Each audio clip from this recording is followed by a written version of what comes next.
Hello बच्चों, let's read this question. The question says ionic mobility of alkali metal ions in aqueous solution is maximum for option A lithium cation, option B sodium cation, option C potassium का cation या option D rubidium का cation. The key concept for this question is ionic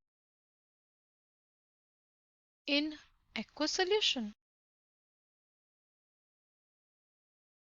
See, जो हमारा lithium होता है, lithium cation होता है, वो सबसे छोटा होता है. फिर हमारे पास सोडियम, फिर हमारे पास पोटेशियम, फिर रुबीडियम और फिर सीजियम होता है, राइट. तो जितना जो छोटा केटायन वो उतनी आसानी से मूव करता है. बट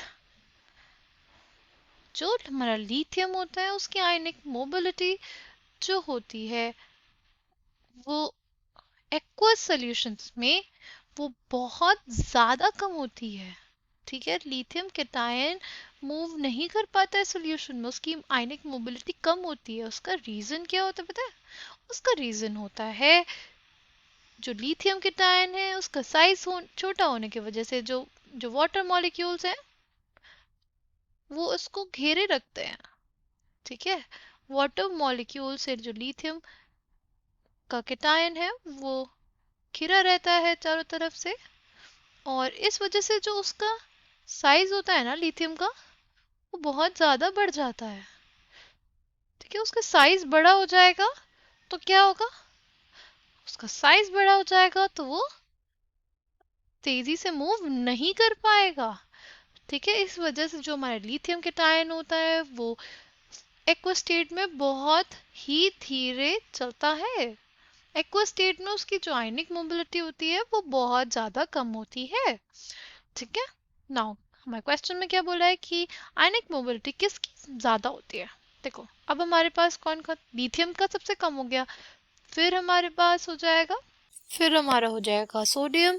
सोडियम जो है उसका भी साइज छोटा है, उससे कम वाटर मॉलिक्यूल्स जुड़ेंगे. ठीक है, बट जुड़ेंगे. फिर उसके बाद हमारे पास पोटेशियम, फिर रुबीडियम और फिर सीजियम. यानी जो सीजियम होगा ना उसका साइज बड़ा है.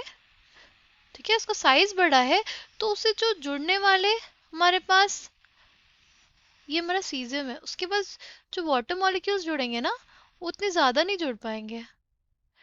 इस वजह से जो सीजियम होगा उसका मैक्सिमम मोबिलिटी होगी इन एक्वस सॉल्यूशन. फिर हमारे पास रुबीडियम होगा.